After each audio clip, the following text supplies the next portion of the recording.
we suggest having your bike professionally assembled. If you choose home assembly, please have your assembly checked by a professional mechanic.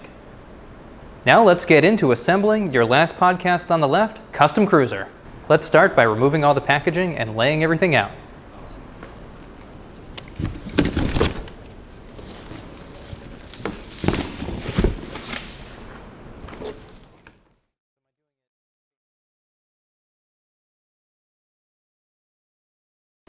Once you've unboxed and unwrapped this beautiful bike and all of its parts and accessories, let's just go through what's in your parts box. So we've got your manuals here. We've got a water bottle holder, your pedals, a rear reflector, and the tools for the assembly, as well as a pump to air up your tires. We've also got this yellow sheet that hopefully took you right to this video. Now's the perfect time to read through all your manuals and familiarize yourself with your bicycle. Now let's start the assembly. I'm going to start by putting on the stem and the handlebars. So start by picking up your handlebars and stem, and we're just going to kind of move all these cables out to the front of the bike. And you're also going to rotate your fork around so that the brakes are facing the front of the bike. This is really important. It's also important to make sure that your cables are all out in front here. Nothing's wrapped around underneath. So the order of the cables is your brake cable, followed by your gear shift cable, followed by your rear brake cable. And nothing's going over the top or underneath the bike. So now we're ready to install the stem. So the quill goes here into the head tube and into the steerer of the fork. So get that in past the minimum insertion line and grab your 6mm Allen key. I'm going to put this at kind of a middle height here for now, but we can always check it later. Just turn this clockwise to tighten it in place. Kind of want to grab the handlebars and rotate it against the handlebars. Get it nice and tight.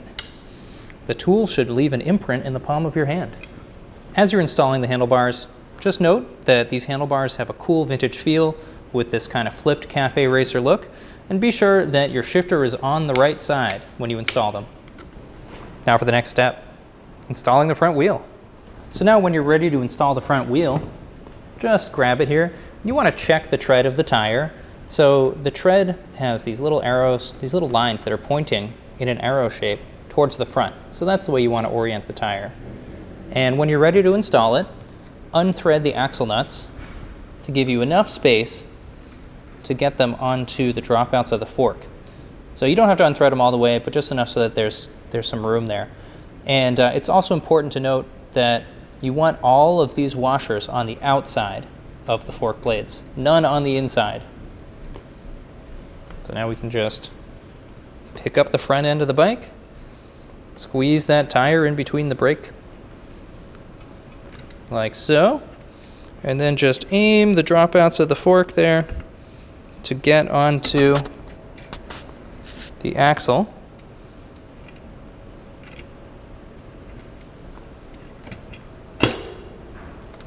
So now when we can flip the kickstand down to support the bike.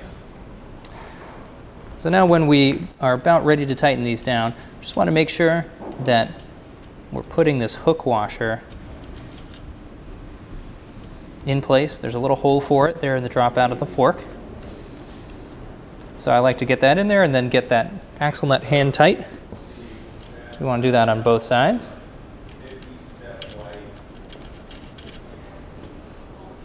And now with the bike upright and a little bit of weight on the fork to make sure that the wheel is firmly pressed all the way up into the dropouts, we can tighten down the axle nuts. And I think it's best to tighten them a little bit at a time, and then firmly tighten them down in place so that the tool leaves an imprint in the palm of your hand. All right, now we're ready to install your seat and seat post. Slide it into place so that the minimum insertion line goes into the bike. Then tighten it down with the 5mm Allen key. You might adjust this for your preferred seat height later, but you want to make sure it's tight enough so that the tool leaves an indent in the palm of your hand. When you're installing your seat and seat post, there's a couple ways where you can fine-tune the adjustments to suit your comfort and fit. You can adjust the saddle height by loosening the seat post clamp bolt and tuning the saddle height to suit your proper leg extension.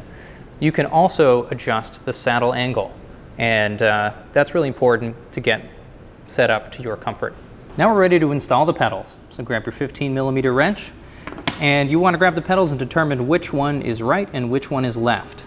So the left pedal has some lines here to indicate that it's left. It's also reverse thread, which is something to keep in mind when you're installing it. The right pedal doesn't have these lines, so that one's a little bit more normal in that just threads in clockwise. Standard righty-tighty, lefty-loosey. I like to get these started by hand so we can go in there and finish it off with the tool. And this should be nice and tight, very snug. Don't want these coming loose at all when you're riding. Since the left pedal is reverse thread, that means that when we're installing it, we're going to turn it counterclockwise.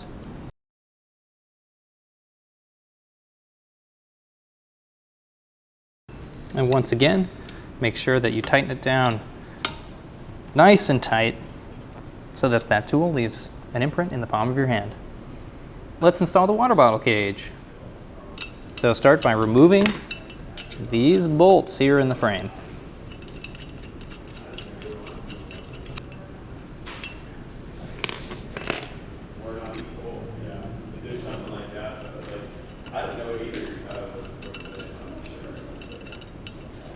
I like to start these off by hand because you can get it started a bit faster than with the tool. The tool is good to finish it off to get it nice and tight.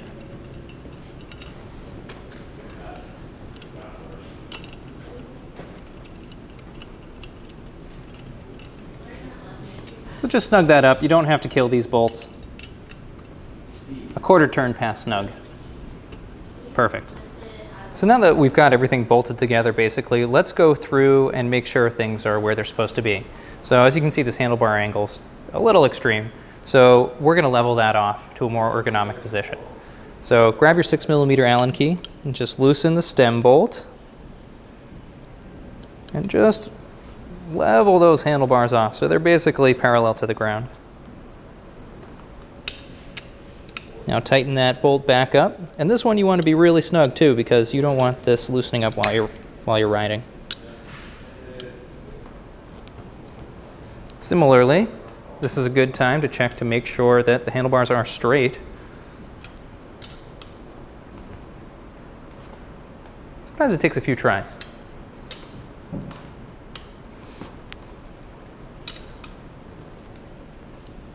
Nice and tight there as well. Now let's tighten the reflectors in place.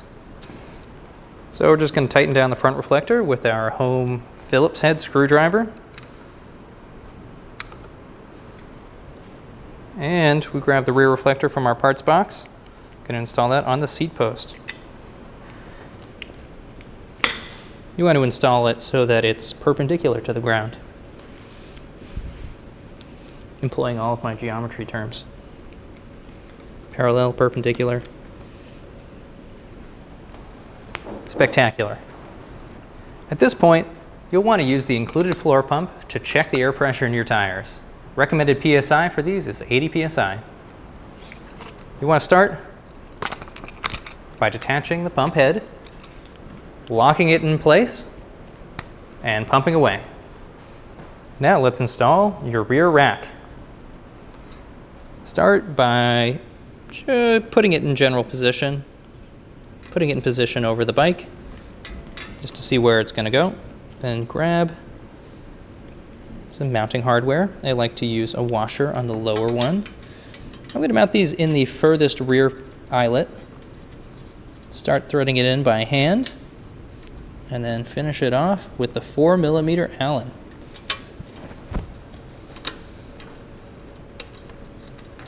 Rather than snugging these up all the way, I'm going to leave them a little bit loose just so we can fine-tune the angle of the rack.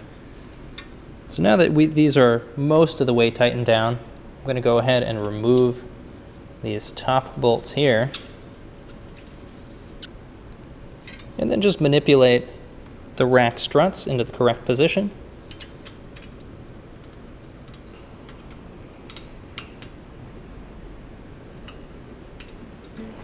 Just need to adjust the length.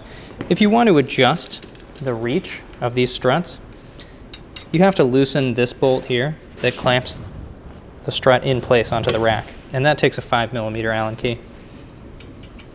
Now we can level the rack off.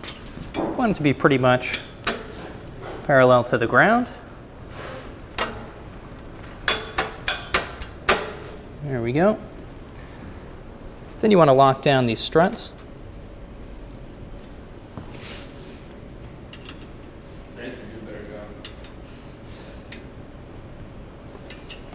Now you want to go through and make sure all of the mounting bolts are good and tight.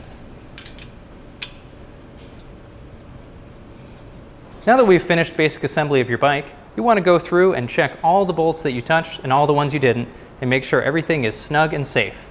Now, this is also a good time to bring it by your local professional mechanic to have it safety checked. If you have any questions, we're available 7 days a week, and the contact info is on your screen.